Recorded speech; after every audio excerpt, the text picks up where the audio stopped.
Memes के आने के पहले हमारे देश को लोगों के टाइम पास का सबसे अच्छा तरीका था जेसीबी की खुदाई देखना। वैसे ही हमारी स्टोरी की जो मेन कैरेक्टर होती है वल्ली, मतलब कि वल्ली मई, उसका फेवरेट टाइम पास था घर के गेट पे खड़े होकर रोड पे बाहर जो हुआ करता था उसको देखना। तो हमारी स्टोरी स्टार्ट होती है एक 8 साल की छोटी बच्ची से जिसका नाम था वल्ली मई, या फिर कह सकते हैं वल्ली। वो बाहर की दुनिया को जानने में बहुत ज़्यादा इंटरेस्टेड थी, जैसे उसके गाँव के आसपास की जगह और आसपास के शहर। गाँव में उसके साथ खेलने के लिए उसका कोई दोस्त नहीं था, तो वो अपने घर के गेट पे खड़ी हो जाया करती थी और बाहर रोड पे जो भी आया जाया करता था या फिर जो भी चीजें हुआ करती थी उन सबको देखा करती थी। ऐसा करना अब टाइम पास करने का उसका फेवरेट काम हो चुका था। वो डेली अपने गेट पे खड़ी रहती थी और उसके गांव से पास के शहर में जाने वाली बस को रोज देखा करती थी। उस बस को देखते देखते अब उसका मन भी उस बस की राइड लेने का, मतलब कि उस बस की सवारी करने का ख्याल उसके मन में आ जाता है। उसकी वो बस की सवारी करने की इच्छा, मतलब कि डिजायर डेली डेली बढ़ती ही जा रही थी। वो लोगों को उस बस में से चढ़ते और उतरते हुए देखा करती थी।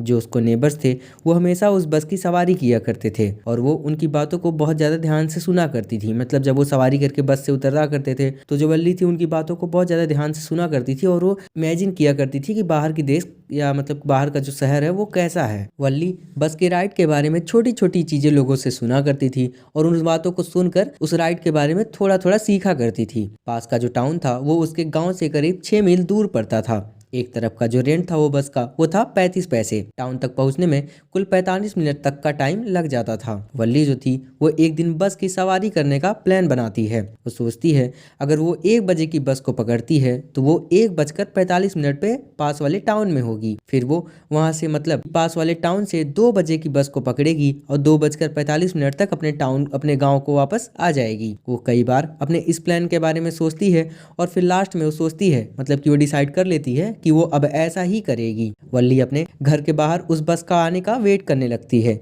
जैसे ही बस गांव में आती है वो बस को देखती है और चिल्लाने लगती है, बस रोको, बस रोको। बस जो है वो धीरे धीरे धीमी होने लगती है। वो बस के बाहर से ही कंडक्टर को बोलती है कि वो पास वाले टाउन को जाना चाहती है। उसने जो पैसे अपने पास लिए थे उसे वो कंडक्टर को दिखाती है और फिर वो बस कंडक्टर उसको ऊपर चढ़ने के लिए अपना हाथ आगे बढ़ाता है। तो वल्ली उसको जवाब देती है कि मैं अपनी हेल्प खुद से कर सकती हूँ। ये सुनकर वो जो कंडक्टर था वो मुस्कुराने लगता है। बस का जो कंडक्टर था वो थोड़ा सा मजाकिया टाइप का था, तो वो बोलता है थोड़ा सा मजाक करते हुए, मतलब कि मजाकिया स्टाइल में थोड़ा सा बोलता है कि मैडम के लिए रास्ता खाली कर दो। बस के अंदर जो सारे 6 या 7 पैसेंजर थे वो सब वल्ली की तरफ देखने लगते हैं। धीरे धीरे वल्ली की जो साइनेस थी, मतलब कि जो वल्ली शर्मा रही थी, वो धीरे धीरे मतलब कि कम हो रही थी और वो अपनी सीट पे जाती है। फिर कंडक्टर विसिल बजाता है और वो जो बस थी वो आगे की तरफ चल पड़ती है। जैसे ही बस गांव के बाहर जाती है वल्ली विंडो के बाहर देखना शुरू कर देती है। बस एक कैनाल, मतलब कि एक नहर के किनारे किनारे पे चल रही थी। बाहर ताड़ के पेड़,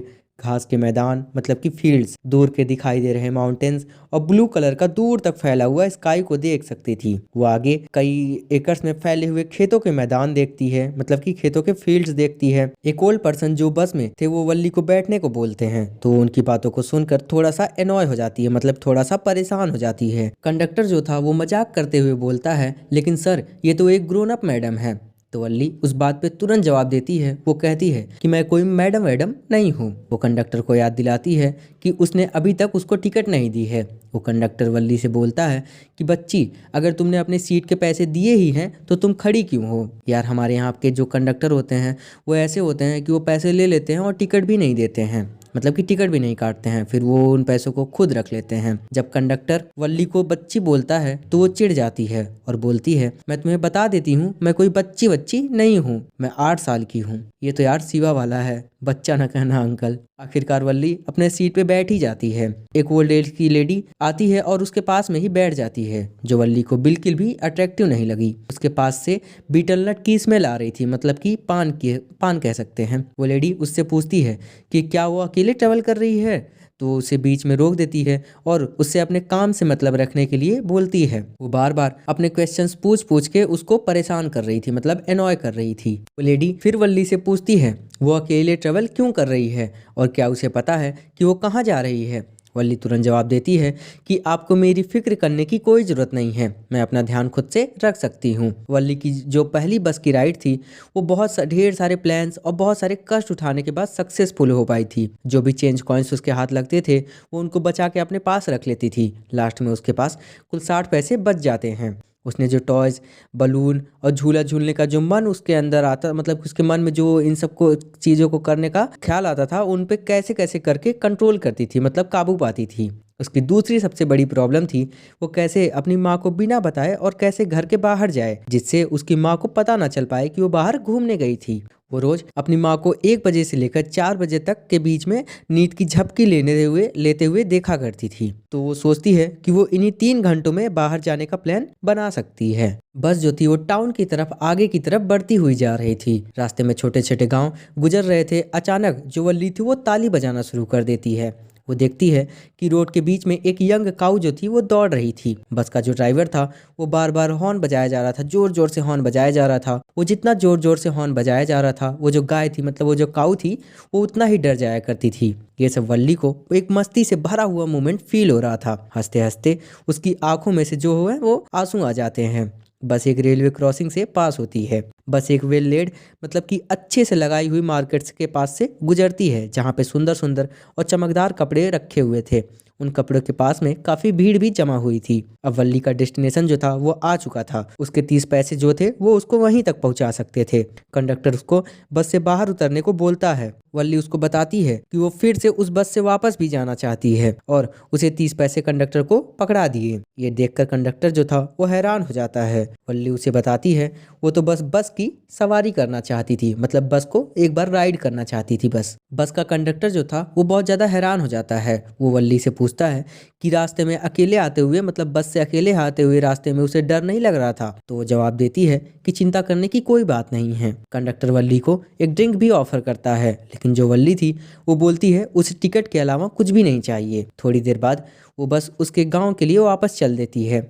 वो वापसी के रास्ते में भी बिल्कुल भी बोर नहीं हो रही थी। अचानक ही उसे रोड पे एक मरी हुई गाय दिखाई देती है। वो वही गाय थी जो उसने आते टाइम रोड पे भागते हुए देखा था। जब वो जिंदा थी तो एक बहुत प्यारी सी एनिमल थी, मतलब बहुत प्यारी सी सुंदर सी एनिमल थी, लेकिन मरने के बाद जो है वो बहुत ज्यादा डरावनी सी दिखाई दे रही थी। वल्ली डर से अपनी सीट पे चिपक कर बैठ जाती है। थोड़ी देर में वो जो बस थी वो उसके गाँव में पहुंच जाती है। बस 3:40 पे उसके गांव में थी। वो बस से उतरती है और कंडक्टर को बाय बोलती है और वो उससे दोबारा मिलने के लिए बोलती है, मतलब बोलती है कि होप हम दोबारा मिलेंगे। जब वो घर में आती है तो देखती है जो उसकी माँ थी वो सो के उठ चुकी थी, मतलब कि सो के उठ गई थी और वो उसकी एक आंटी से बात कर रही थी। जो वल्ली की माँ थी वो सच में एक चैटर बॉक्स थी। उन्होंने अपनी बात को आगे जारी रखा, अपनी राय जाहिर करती हैं और कहती हैं कि बाहर की दुनिया में ऐसी ढेर सारी चीज़ें हैं जो हमें नहीं पता है। वल्ली जो थी वो अपनी माँ की बातों से एग्री करती है।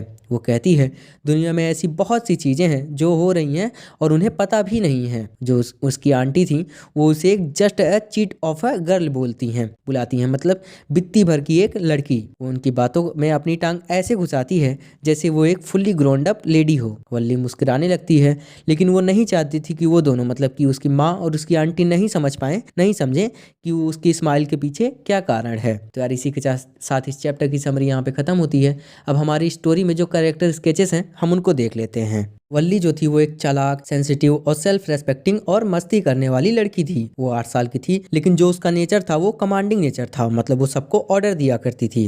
वो अपने आसपास की चीज़ों के बारे में जानने को बहुत ज़्यादा परेशान रहती थी, मतलब बहुत ज़्यादा इंटरेस्टेड रहती थी अपने आसपास की चीज़ों को जानने में, अपने आसपास के शहरों को जानने में। गेट पे खड़े होकर बाहर रोड पे देखना उसका सबसे अच्छा टाइम पास था। 60 पैसे बचाना किसी लड़की के लिए आसान काम नहीं है, लेकिन वो अपने सारे मन पे आने वाली चीज़ों को नकारती है, मतलब कि उन पे कंट्रोल करती है और जो थे वो 60 पैसे कलेक्ट कर ही लेती है। जब कोई उसे बच्ची बोलता है तो उसे बहुत बुरा लगता है। वो अपने प्लान के बारे में सारी डिटेल्स कलेक्ट कर लेती है और एक अच्छा सा प्लान बनाती है। तो इसी के साथ हमारे कैरेक्टर स्केचेस भी यहाँ पे खत्म होते हैं।